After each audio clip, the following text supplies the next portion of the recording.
পটুয়াখালীর কলাপাড়ায় টেকসই বেড়িবাঁধ নির্মাণের দাবিতে কলাগাছের ভেলায় ভেসে সংবাদ সম্মেলন করেছে বানভাসী মানুষরা।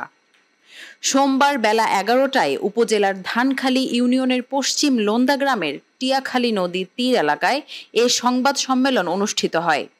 আমাদের এই ন্যায্য দাবিতে আদায়ের গত বছর অক্টোবর মাস থেকে আমরা ক্ষতিগ্রস্ত পরিবারগুলো মানববন্ধন করেছি, জোয়ারের পানিতে দাঁড়িয়ে প্রতিবাদ জানিয়েছি। পরবর্তীতে আমরা বাংলাদেশ পানি উন্নয়ন বোর্ডে কলাপাড়া অফিসে লিখিত আবেদন করেছি এবং বারবার আলোচনা করার চেষ্টা করেছি।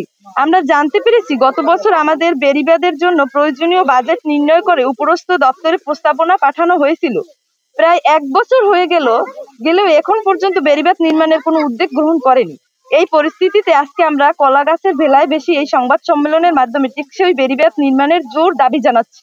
এ সময় ওই গ্রামের শতাধিক ভুক্তভোগী মানুষ উপস্থিত ছিলেন।